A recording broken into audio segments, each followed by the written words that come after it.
Well, good morning, everybody. Good to see all of you here today. We are winding down our family series. We've been in a series entitled, Lord, Help My Family. We have 2 more messages left. Next week, I'm going to preach a powerful and encouraging message to dads for Father's Day. But today, we are going to talk about the topic of teenagers. Lord, help my teenager. And teenagers need help today, don't they?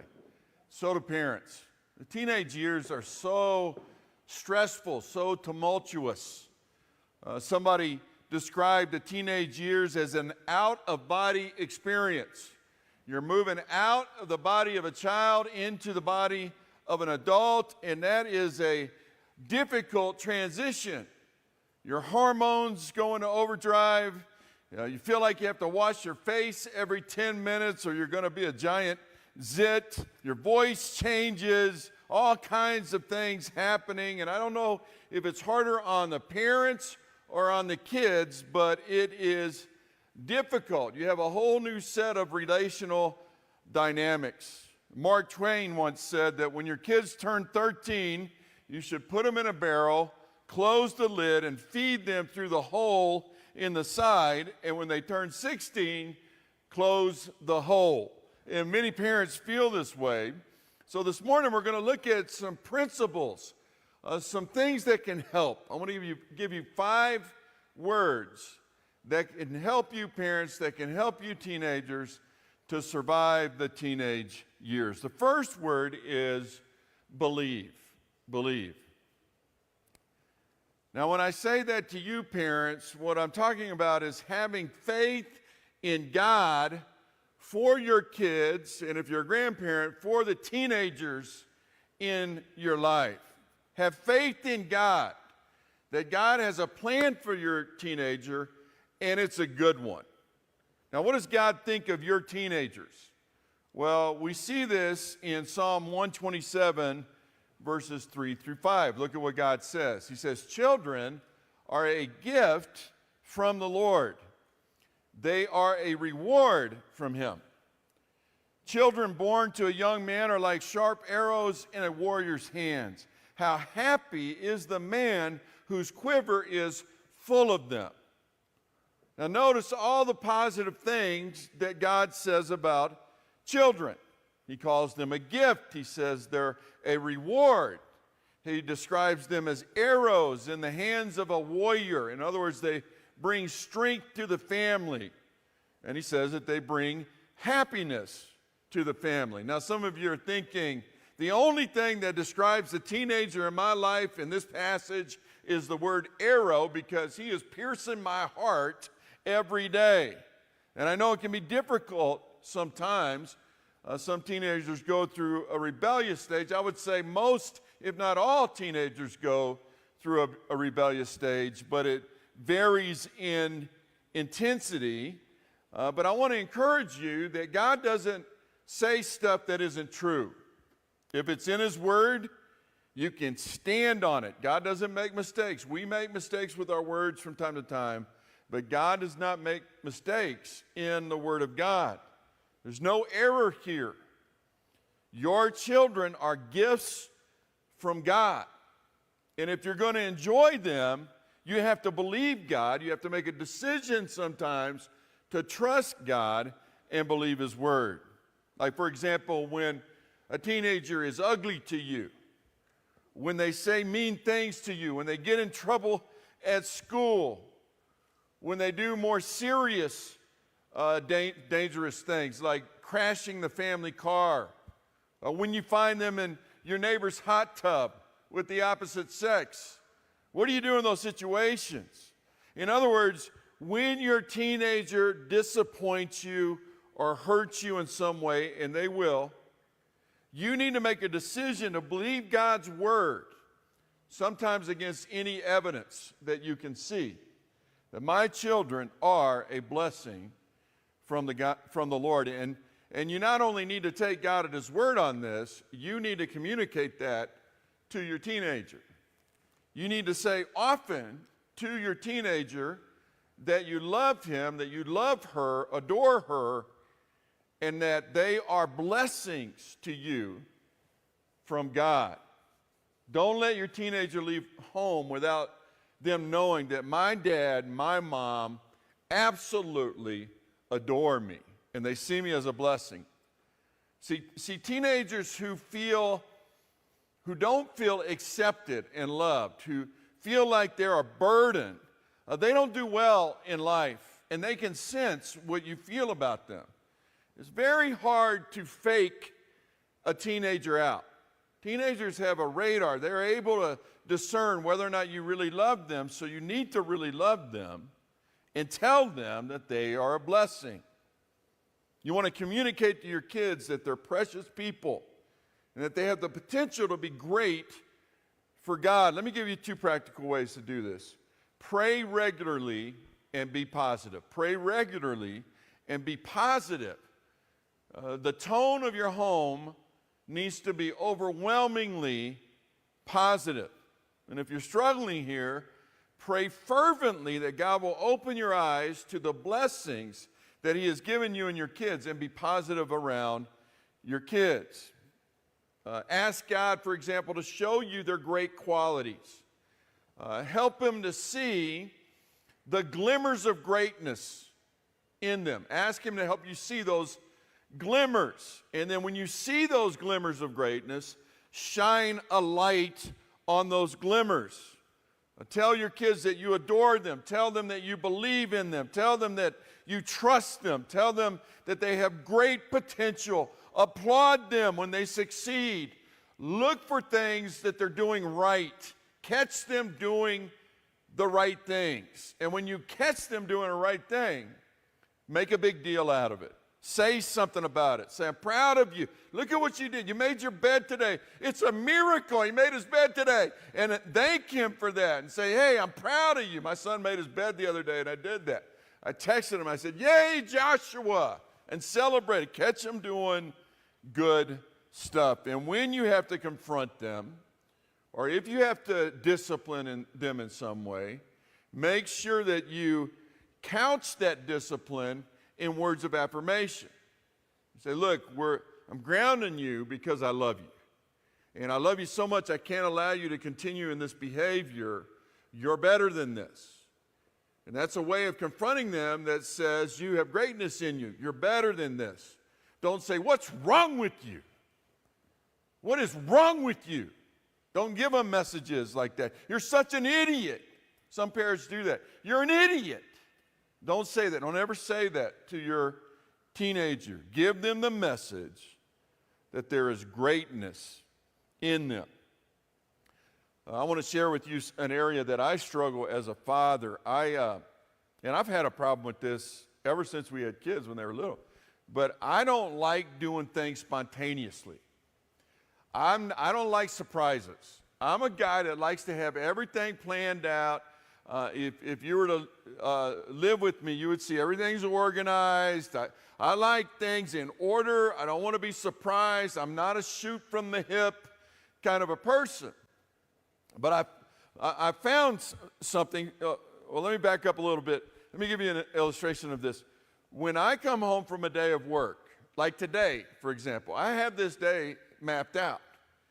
But if I come home from a day of work, I will, in my mind, have a schedule.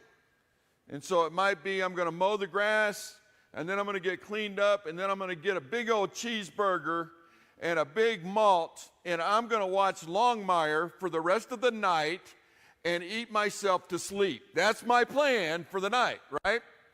And I'm really looking forward to this, you know. I may have saved my calories all week to eat this cheeseburger and have this shake and watch a Western, right? And so here's the deal. I've got 4 kids. I have 3 girls and a boy.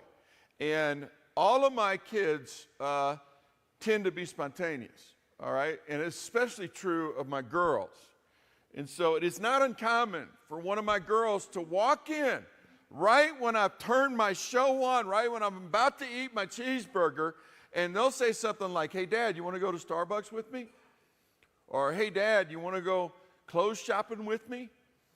And, you know, I immediately want to say, no, leave me alone. I want to watch my show. And you have to understand something about me. I do not like going to Starbucks for coffee. And the reason is they changed all the furniture to IKEA-like furniture. And that is the most uncomfortable furniture for a big man. You know, there's no cushions on the seat. What happened? What is happening to the world where there are no overstuffed chairs in Starbucks and a couch that you can fall asleep on in Starbucks? But anyway, I don't like going to Starbucks. I don't want to sit there on those chairs and talk all day. And I absolutely hate clothes shopping. I would rather have flaming arrows thrust into my eyeballs than go clothes shopping. I buy all my clothes off of Amazon, just about. So anyway, when one of my girls asked me to do stuff like this, here's what I've learned. I need to say yes frequently, because it's in those spontaneous moments. I've learned this as a parent. It's in the spontaneous moments that very often you see the blessing of teenagers, okay? They're not going to plan things out like that. And no matter how you couch it, they see it as a rejection when you say no. And so I've learned to build margin into my psyche if I know my kids are going to be around. And I'll go do these things with them. Not every time, but I'll go do these things. And here's what I've learned. Even though I don't like doing those things, I like my kids. And God shows up when I create room for them like that. And I'll begin to see little blessings in my kids. I saw that even in their rebellious years. And you'll get a glimpse of who God made this wonderful person to be. You connect. So I really want to encourage you to pay attention to those moments. Now, teenagers, let me encourage you with something. Some of you teenagers are watching online as well. But when your parents are speaking truth into your life, here's an idea. Every now and then, actually listen, okay? Because it may just be that your parents know a thing or two about life that you don't know. Okay, let me show you a passage. Proverbs chapter 1, verses 8 through 9. This is a dad who loves his kids. And look at what he says. My child, listen. Okay? And the idea in the Hebrew there is, I want you to pay attention to me. I'm about to say something that's really important that's going to help you in your life. So I want you to, it also has the connotation of believe in what I'm about to say. Okay? So again, that idea of believe. You know, believe in the hope that God has for your kids, parents, and teenagers. Believe that your parents have wisdom that you don't have yet, and they want to give it to you. And so he says, my child, listen, pay attention. Believe me as I'm talking to you when your father corrects you. So listen when your father corrects you. Don't neglect your mother's instruction. What you learn from them will crown you with grace and be a chain of honor around your neck. Teenagers, young people, if you want to have a successful life, the place to start is by listening and believing in your parents when they're teaching you something. Your mom may not know who Billie Eilish is, and your dad may tell corny father's jokes, dad jokes, and wear a t-shirt that says more bacon please when he's mowing the grass. He can be uncool, she can be uncool, but there's wisdom there. There's a treasure chest of wisdom in your parents. Look, I know I'm no longer cool. I used to be cool, but I stopped being cool in my mid-30s or something. I tried to hold on to it, but I just couldn't get it anymore. You know, I'm not a skinny jeans guy. And what's cool today wasn't cool in my day. I know I'm not cool. For those of you who don't know, I'm a football coach at Palmer Ridge High School, and all of those kids, they don't think I'm cool, you know. And the other day we were in summer practice, and we train our kids with background noise on. We want them to get used to playing in stadium conditions, right? So we'll put music on during practice, real loud sometimes. And the other day, Coach Pulford and I put on music, and we put on 70s classic rock. Amen? So we put on like Boston and like Fleetwood Mac and Creedence Clearwater, and Little River Band. And just out of curiosity, I was walking around to the players, and I'm like, hey, do you know this band? And they were like, no, coach. I'm like, wait a minute. You don't know Creedence Clearwater Revival? You don't know that band? You've never heard this song in your life? No, coach. I'm like, what? And then, I go to the next kid, Fleetwood Mac. Hey, do you know this song? You ever heard this song before? No, coach. Have you ever heard of Fleetwood Mac? No, coach.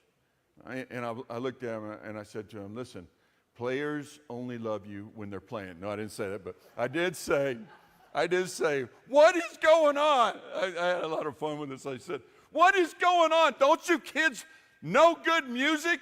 What are you learning in this school from the music department? This is great music. They didn't even know the names of the bands. And so just out of curiosity, I asked them, all right, what do you listen to? And I had no idea, most of the people I couldn't even understand the names of what they were saying. I was like, I can't even understand what you're saying. Like one big, I guess, rap artist right now, his name is No Name. I asked my daughter, do you know No Name? And she started rapping right in front of me, No Name songs. I'm like, how can a guy name himself No Name? I mean, what does he do when he fills out an application? It says name, No Name. I mean, it's just weird. But anyway, here's the point. I'm no longer cool. I'm no longer cool. It would be weird if I were cool at my age. But I am wise, at least compared to them. And that's why I'm the coach and they're the players. And teenagers, your parents have some wisdom. Even though cool doesn't equal wise. And so every now and then, even though it's hard, I know, young people, listen to your parents. Believe that God has placed those parents in you for a reason. All right, second word is challenge. Challenge. It's good to be positive, but being positive is not enough if you're a parent. You have to challenge your kids. That's part of parenting. And we've learned in this series that a major goal of parenting is to train your children to become adults that are a blessing to the world for God. Your job is to train. You're not just taking care of your kids. You're not just your kid's buddy. Your job is to launch that child into adulthood to where they are a well-prepared adult who is a blessing to the world in the name of Jesus. Now, what does it mean, or what does that look like when we're talking about teenagers? How do you train a teenager? Well, you have to practice the L word, which is almost a dirty word in our society today. And I'm talking about lecturing. You have to lecture your kids. A good parent actually lectures his or her teenager on life and on how it works. It's your duty to lecture your kids. And somewhere along the line, America seems to have rejected the parental lecture. If you watch like teen shows that are popular with teenagers, or movies that are popular with teenagers, almost every time the parents in the movies are complete idiots, and it's the teenagers that already have all the answers. It's like the younger you get, the wiser. It's all upside down in our country right now. The younger you are, the wiser you are. And in the teen culture in Hollywood, coolness is equated to wisdom. You need to understand that. That is what our culture is teaching. And so you go to a movie, and it's the teenagers who know how to defeat the alien. It's not the adults in the room. It's the teenager that knows how to enter the code, or how to defeat the Demogorgon, in Stranger Things. It's always the teen that has the answers, but it hasn't always been like that in America. It used to be that the culture was on the side of parents, and in movies, the parents were seen as the sage, wise figures. Even in the old Star Wars films, you look at the Yoda character is kind of a parental figure. He's not cool, but he's wise, right? And if you go back even further, like when my parents were kids or when they were teenagers, all of those shows that they watched, shows like The Rifleman and Gunsmoke and Leave It to Beaver. Remember Leave It to Beaver? And the Andy Griffith Show. All of those shows, and even onto the 70s, the Brady Bunch, the parents were the wise people in those shows. Our culture has shifted. When I was a little boy, I used to watch reruns of Leave It to Beaver. How many of you remember Leave It to Beaver? Oh, there's some other old people in the crowd today. So that shows our age. But I used to actually watch it before, you had to find it on the TV before you could record stuff. And for those of you who don't know, Leave It to Beaver was a show about a kid, a young teenager. His name was Beaver, and he had an older brother named Wally. And the show was basically Beaver would get in certain situations, usually because of this character named Eddie Haskell, who was no good. And how did they solve those situations? They went to their parents. They went to mom and dad, and the mom and dad taught them. And Beaver and Wally had great parents. I think his mom's name was June, and the dad's name was Ward. And at the end of the show, every show, I don't know if you remember this, but at the end of Leave It to Beaver, the dad would sit down with Beaver and Wally, and he would give a lecture. And it was a lecture about a lesson in life. As a matter of fact, Judy and I have a friend that has collected all of those lectures. She's watched all the shows, and she's working on a book called Wisdom from Ward. Isn't that interesting? And so Beaver, like at the end of the show, Beaver would say something to his dad. He would say, "Hey, Dad, why do I feel weird when I'm by Marcia Brady?" And Ward would go, "Well, Beav, you're entering into manhood. And girls used to be yucky, but now you're going to want to be around them a lot. So let me introduce you to a technique I call the cold shower." And Ward would teach Beaver about the birds and the bees right there on national TV, and he handled it in a masterful way. And he never embarrassed his kids. He would talk to them, and he'd give them lectures about life, and that's the way it should be. That was an idealistic program during an idealistic time, but it's the way it should be. That's the ideal. Parents, you should be giving lectures, teaching your kids about life. And when they really think about, or when you really think about it, many of the secrets you've learned in life, you learned from a lecture that one of your parents or your grandparents gave you. When we were growing up, my dad had a lecture that he gave a number of times. And to this day, I still remember it. And it was, Rusty, when I would want to quit something, like if I wanted to quit a sport because I had a bad game, my dad would sit me down and he'd say, "Rusty, you're not going to be a success in life if you quit that easily." And he said, "Hazes are not quitters. Hazes never give up." And he used to say that over and over again, and that stuck. And I have to say, I got a lot of flaws, but I have a perseverance in me that is like a pit bull.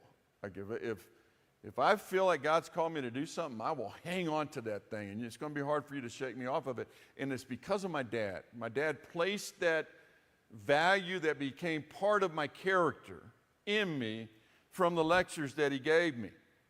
And my dad was killed in a car accident when I was 13, but my mom also lectured us. And so if the kids, myself and my brother and sister were out of line in something, my mom would call what she called a family conference. And she would say, "Tonight we're going to have a family conference after supper. And you're going to meet me in the den at 6 o'clock, and we're going to have a family conference." And she would sit us down, and she would say something like, "It's unacceptable the way that you guys are leaving clothes all over the house and expecting me to pick up your clothes and wash your clothes. I'm your mom, I'm not your maid." And it wasn't just the command that she gave us, she explained it. You can't live your life like that. You're going to have a husband one day. You're going to have a wife one day. And they're not going to want to be picking up after you. A responsible person takes care of their things. and is considerate to other people. So you need to learn a routine right now, and you need to learn how to wash your clothes. And then she would train us in these things. You know, I knew how to make my bed. I knew how to wash the dishes. I knew how to mop a floor and sweep a house. I knew how to vacuum because my mom trained me in those skills, and those were adult skills at an early age. And I'm so thankful for that. Now, at the time, I hated that. I hated those lectures. I didn't want to listen to them. And teenagers don't want to listen to lectures. You will find that. Parents, they're going to be rolling their eyes, and that's going to tempt you not to give any lectures, especially parents who need their kids' approval. And so I want to challenge you. There's more at stake than what they want. Their future health is at stake. You cannot be afraid of your kids' rejection. And they'll tolerate it, and they'll act like they're not listening, but they actually are listening, and it's planting maturity into their hearts. Teach them, and you'll start to see the greatness start to come out. Take a look at Proverbs 4, verses 1 through 6. Here's a paradigm for parenting. And this great dad says this: "Listen, my sons," he's speaking to his boys, "listen to a father's instruction. Pay attention and gain understanding." Sometimes you got to say to your teenager, "Hey, pay attention to me. Look at me." I do that all the time as a coach. I want everybody looking at me right now. Do that as a parent. Pay attention and gain understanding. I give you sound learning, so do not forsake my teaching. When I was a boy in my father's house, still tender and an only child of my mother, he taught me. And he said, "Lay hold of my words with all your heart. Keep my commands, and you will live." Get wisdom. Get understanding. Do not forget my words or swerve from them. Do not forsake wisdom. I love the wording here. Notice how good of a communicator he is. Do not forsake wisdom, and she will protect you. Love her, and she will watch over you. This is a dad that loves his kids. And he's thought through what he's saying to them. And he's lecturing them. And notice the description of the lecture. He calls it instruction. He says this is sound learning. He refers to his dad, his own father. He says, "When I was your age, my father taught me." He refers to some of the lectures as commands. These are not suggestions, son. These are rules of our house. And by the way, just a kind of a side note, I've noticed that healthy families, and I think research backs this up. I actually heard this recently. But families that are healthy typically don't have a lot of rules. They have a handful of really strict, enforceable rules in the teenage years. But there aren't a lot of rules. You know, like one rule might be, "Son, don't ever talk to your mom like that again. You will show respect to your mother." That's a non-negotiable, you know. You will be home by 10 o'clock because nothing good happens at your age after 10 o'clock, okay? Some of those types of rules. You will go to church every Sunday. That was a rule in our household. Until my kids were adults, there was no choice. You're coming to church. Because if I'm going to make you go to school, why in the world would I not make you go to church? So, but not a lot of rules, you know. But some of the lectures are going to be commands. And then there are going to be times when you have to discipline. And when you discipline, you cover that in love, and you make sure the kid knows that the reason you're disciplining them is because you love them. Look, I can't allow you to keep this behavior up. It's going to hurt you in the long run. Have the courage to discipline and to challenge your kids, because your kids will wander away from wisdom. And with teenagers, you only have a few years left where you have any leverage. That's the truth. And so you want to make the most of those years and implant wisdom and maturity in your kids. And sometimes that means that they have to feel the consequences of their actions. So some time ago, I was talking to another dad, and I was having trouble with one of my teenagers at that time. And he was giving me some advice. This was a seasoned dad. He was a very good father. And he said, "You know, my son," and we'll call his son Jimmy. He said, "When my son Jimmy was about 16 years old, he got very rebellious, and he had an issue with authority. And one of the ways it showed up is within the span of 3 months, he got three speeding tickets while he was driving. And so I'd had enough, and I gave him a lecture. I said, Jimmy, sit down. I go, understand that you're on your third ticket in 3 months. And he rolled his eyes, and he's like, oh, come on, Dad. That's just statistics. This is a smart kid, you know. That's a pretty smart response. He goes, if you're driving long enough, you're going to get a ticket, Dad. It's just statistics. And the dad said, son, I'm a salesman. I travel for a living. I travel 3,000 miles a month. Guess how many tickets I got last year? 0. So you got a problem. You got a problem with authority. You're only driving 10 minutes to school, for crying out loud. And so here's how he manifested that. Discipline. He said, you're going to pay for these tickets. Your mom and I are not going to pay for these tickets. So from your own money, you're going to have to pay these tickets. Well, that adds up, you know. It's like $450? That's an ouch, you know. It's like, Dad, you went and got the ticket. You can pay for it. And we're going to have a talk right now about authority, about respecting authority. And he gave him a lecture. And here's the thing, that's a good dad. You know, in the lecture, he undoubtedly told him, I'm doing this because I love you. You think I like doing this? I'm doing this because you got to learn this, son. Because right now it's a ticket. When you're my age, it's a job. If you don't respect authority, you will not be able to keep a job. So what I'm teaching you right now is the way that life works. That's a good dad. And so have the courage to have those conversations and to challenge. Challenge your teens every now and then. Third word that can help the teenage years is connect. Connect. As a parent, you got to be careful that you're not just a lecturer. You're also becoming that person's friend. The older your kid gets, the more you become his friend. That's how it works. Okay, that's your goal.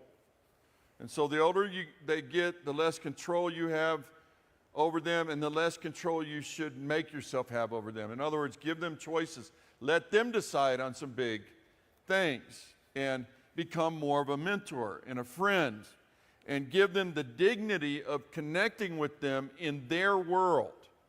Okay? Let me show you a picture of a great family. Psalm 128, starting in verse 1. It says, how happy are those who fear the Lord, all who follow his ways. Now jump down to verse 3. Your wife will be like a fruitful vine flourishing within your home. And look at all these children. They will sit around your table as vigorous and healthy as young olive trees. That is the Lord's reward for those who fear him. So this is a picture of a family that is connected to one another. And notice they're sitting around a table at dinner, and they're described as vigorous and healthy. The kids are. In Scripture, sitting at a table together was a big deal. It was a way of saying you're part of the family. It was a statement of intimacy. Not just anybody could sit around your table. And so this is a family that likes each other. That's the picture there. They're connected. It's important to connect with your kids, with your teenagers, parents.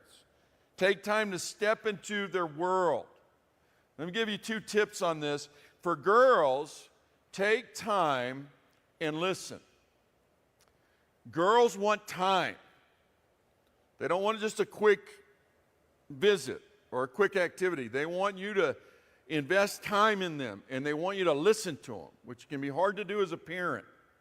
You know, because you can get too much in teaching mode. You can get too much in lecture mode. They don't need a lecture about everything. And so practice asking insightful questions, you know. So I heard that you got a friend of yours hurt you last week. Your mom said something about that. Tell me about that. How'd that make you feel? I'm so sorry. You know, what do you think's going to happen? You know, and you take time and you listen. Okay, girls really appreciate that. Boys tend to be more task-oriented, so do tasks and listen. You know, work on a motorcycle together.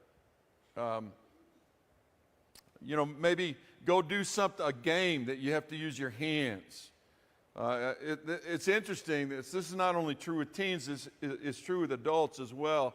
Women tend to want to have face-to-face interaction. Men tend to want to have interaction. They do intimacy together by activity. Okay, so like Judy, when she wants to connect with somebody, they go out to eat, they have brunch, or they go get coffee, and they can talk for 3 hours. You know, she can talk to a friend for 3 hours, and they're doing eye contact and all kinds of weird stuff, you know, as they visit with each other. When I get with my buddies, there's got to be an activity.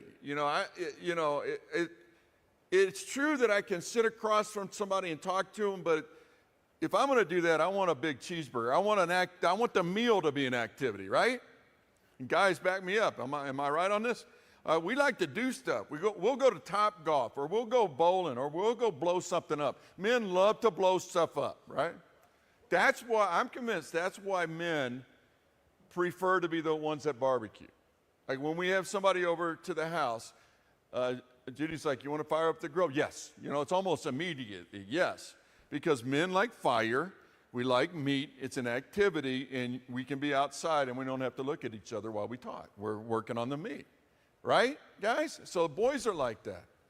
Find an activity to do with your boys.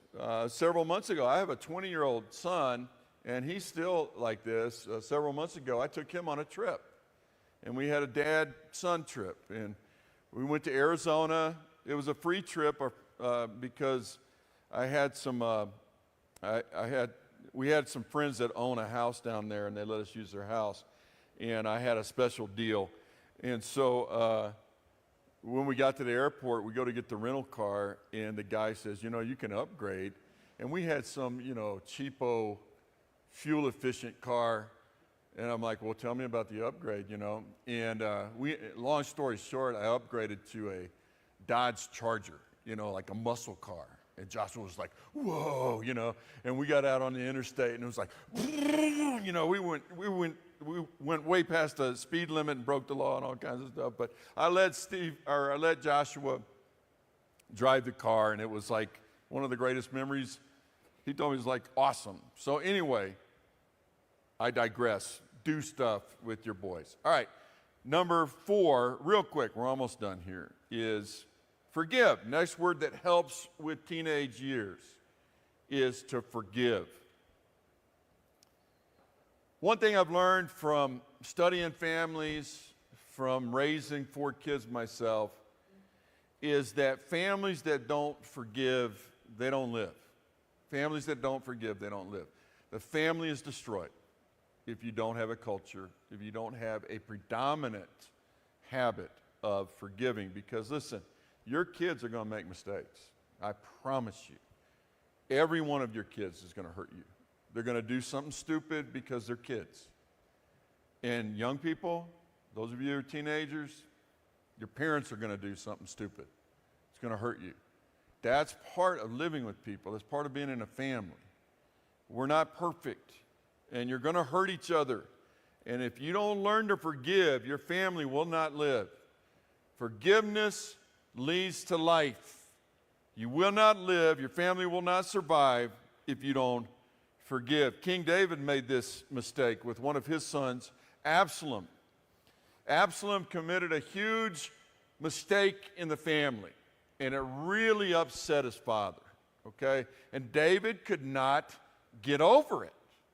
Take a look at 2 Samuel chapter 14, verses 23 through 24.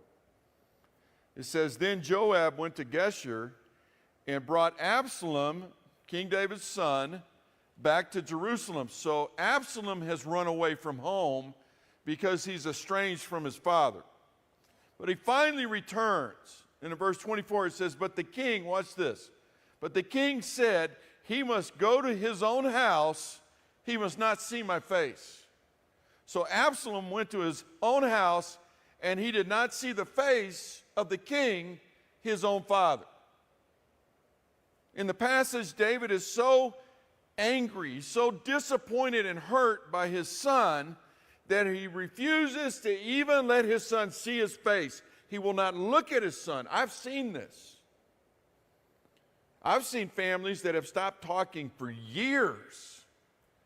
I've been to weddings where, like one of the parents is not looking at his own child during the wedding. I've seen that kind of dynamic happen. And it's miserable. Something happened and they couldn't forgive. David is so disappointed, he won't allow his son access. And it causes all kinds of problems. If you read the story, Absalom tries to reconcile with his father. He wants his dad. He longs for his dad. And he's very dysfunctional in some of the things that he does, but he wants his dad's favor. He doesn't get it. And as a result, Absalom rebels against his father. He gets angry, and a seed of rage is placed inside of his heart, and he betrays his own father. He takes the kingdom away from David, and eventually he turns away from God himself, and eventually he dies a horrible death at a young age. It's a tragic ending. Families that don't forgive don't live. Unforgiveness leads to destruction in the family, and it especially destroys teenagers. Some of you are here this morning. Your child has hurt you terribly. I'm sorry about that. That's happened to me. It's miserable, but you've got to learn to forgive. You got to get over it. You got to figure it out. You need to put some time into the skill, and it is a skill. Forgiveness is a learned skill. You need to put time into that skill and apply it relationally in your life, or you're going to be a very lonely man. You're going to be a very lonely woman the rest of your life, because it's going to keep coming up over and over again. And let me give you a practical way to do that. June Hunt has written a bunch of things on forgiveness. June Hunt, H-U-N-T, June Hunt.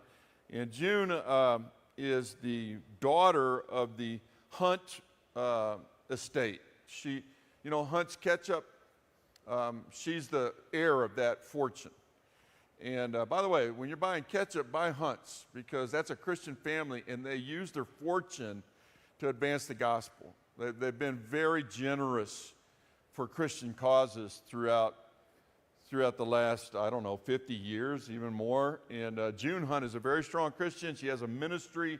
She's used her fortune to advance biblical truth, and she's written a lot of stuff about forgiveness and anger, and it's helped me, and I've read some of her stuff, so I recommend, just look her up. There's a lot of stuff there. All right, last word that can help your family is model, and we'll end on this. In a very real way, parents, you are the picture on the jigsaw puzzle box. You're the picture on the box that your child will look to make sense of life, to put the pieces of life together.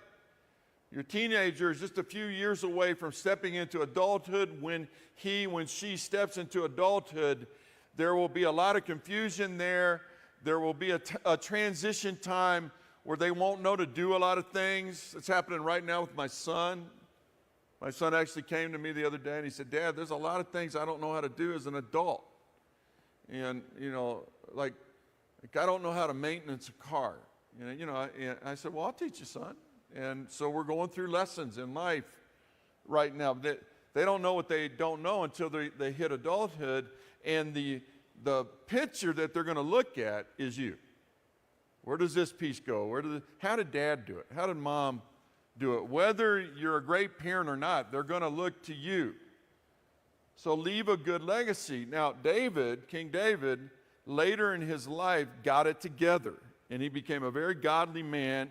He had a great marriage. Looks like he had a great marriage with Bathsheba.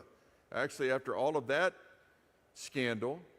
And many scholars believe Bathsheba is the one that wrote Proverbs 31. She's the Proverbs 31 woman. The book of Proverbs that we were just reading, that was written by David's son, Solomon. But his greatness from that point on had a profound impact on his family. For example, his great-grandson was Josiah, and we read about Josiah in 2 Chronicles 34. Let me read to you verses 2 through 3 real quick. It said, he, that is Josiah, did what was right in the eyes of the Lord and walked in the ways of his father David. This is his great-grandfather. Not turning aside to the right or to the left. In the 8th year of his reign, while he was still young, he began to seek the God of his father David. So Josiah, 2 generations later, follows the picture on the box that is King David. And so here's my encouragement to you, parents. Live a great life. Live the life that you want your kids to live from this point on, because they are watching you and they are learning from you. And some of you are sitting here and you're past the teenage years, and some of you are grandparents, and you feel like, I wasted those years and all is lost.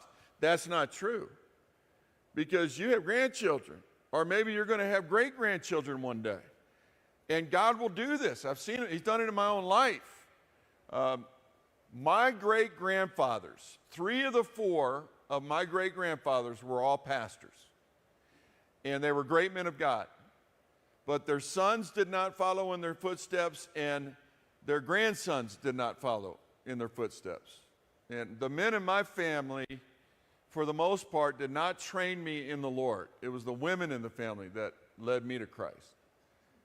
But here I am all these years later, and I'm a pastor. The mantle of being a pastor was passed on to me and passed on to my brother, who's also a pastor. Sometimes he listens to my sermons. So just in case, my brother is a great pastor. He's not as good looking as I am, but he's a great pastor. But anyway, sometimes God does that, so don't lose hope. You have a legacy. Live out a good legacy, starting right now. Live a good life, because they are watching. Let me close in a word of prayer. Father, there's so much here. It's not an easy topic. It's complicated to raise a teenager. And first of all, I want to pray for the teenagers. I mean, when I talk to these kids, I cannot believe the temptation and the trauma that they are being exposed to. Never in my life have I seen so much sin that has been exposed at such a young age. I think it's the worst in my lifetime for teenagers. And they're overwhelmed. They're flooded with a way of life that is not a healthy way of life. It's not from your word. And they're confused. And sometimes they're just assaulted. They're rejected when they try to follow you. And so, Lord, give them strength beyond their years. And I pray that you would be a constant companion to every teenager that's represented by this church. And Lord, I pray for their parents. Pray that you would give them wisdom and skill in raising their teenagers, because my sense is it's not just their teenagers that are at stake. I think it's becoming more and more rare to see healthy parents out there. And so help them to be a light, a beacon of hope, and a guide to adulthood, to healthy adulthood, not only to their kids, but to their kids' kids and to generations that surround them that need help, that need hope. Help us to do this well, Lord. And Lord, now I pray for the offering. I pray that it would be pleasing in your sight. I love you. Thank you for spending time with us today. We pray this in the name of Jesus Christ, the strong Son of God. And all of God's people said, amen. Thanks for being with us today. If you would like to partner with us in this ministry and give, you can do so at therenovationchurch.org.